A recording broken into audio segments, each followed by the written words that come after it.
it's messed up to think that you talk about your work for 5 minutes and that's how people think you think about your work.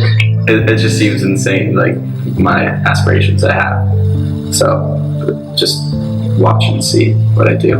It's not, there's not one theme that I always like try to stick with, like femininity or masculinity or like anything to do with gender, sexuality, or it's not like a political thing or anything. It's just the theme is someone's life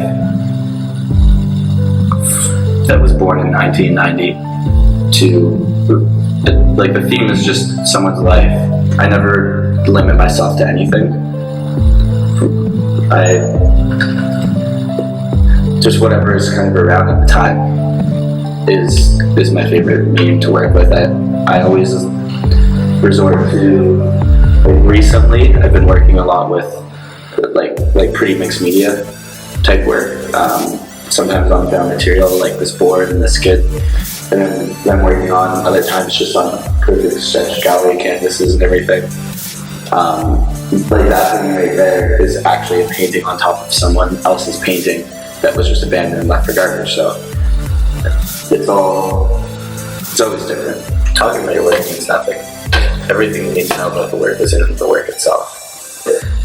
When you're talking about like the way that like the public looks at it, it's just not many people really look at it until everyone else is looking at it.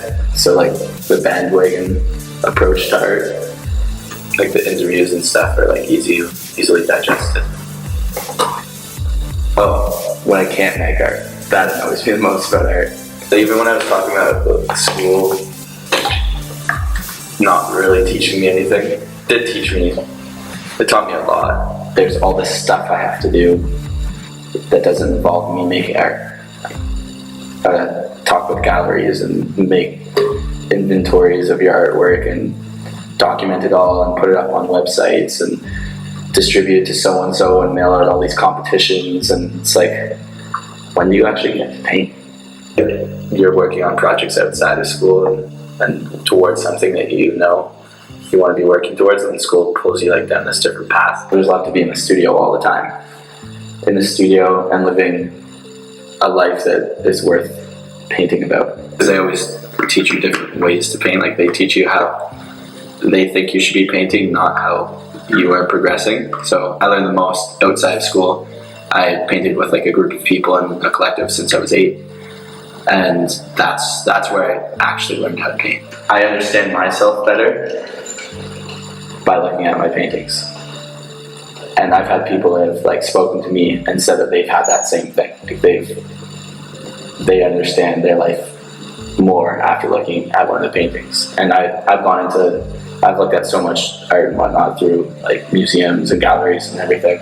There's a few paintings that have profoundly changed the way I look at my life. And that to me is the artwork that I strive for.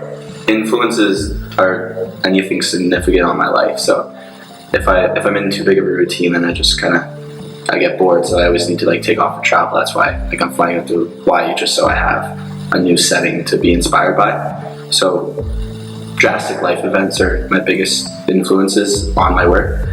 If I'm making artwork that's changing my life, and if I'm talking with people that they say the same about it, then I know I'm onto something. I know I'm making good work. But that's the hard thing. It's just a matter of art is like the only thing that's 100% honest. I know I'm onto something. Like I know I'm doing something that's like legitimate.